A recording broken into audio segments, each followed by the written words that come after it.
तगड़ा करा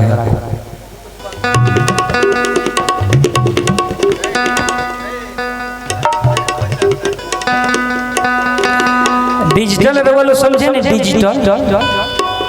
डिजिटल का अपना बुझम जो मोबाइल पर जितना माल रोल को लौकता दिखता ये दिखावे में सबसे बड़का खिलाड़ी है लो बाटे न तो गाना गाते रह जाएगा कुछ नहीं होगा जब तक डिजिटल वाला ध्यान नहीं देगा।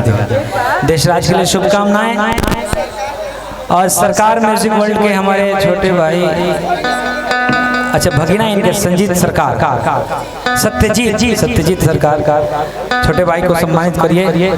अच्छा सत्यजीत बाबू सम्मानित करेंगे उनको। वाह वाह सरकार मुकेश बाबू का काम हम ले लिए हैं भाई हमसे एंकरिंग होगा महाराज बोलने लूरे नहीं आता हम क्या बोलेंगे।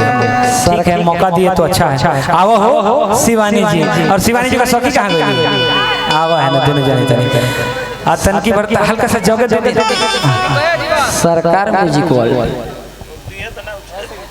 ए तनिए को छेड़ दीजिए ना काहे सरकार। हेलो राजन भैया तनी मीडिया में यही टाइप का धुन छेड़ दीजिए जब तक हो गया फोटो हो रहा है तनी हल्का सा धुन मीडियम टाइप का मारिए इसी गानवा से मिलत जुलत इसी रिदम टाइप का।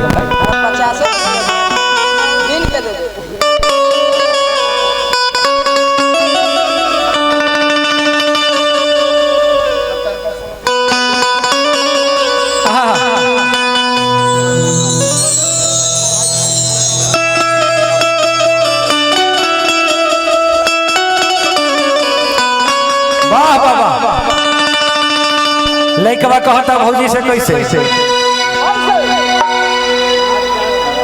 कि अपना बहिना से नौजवान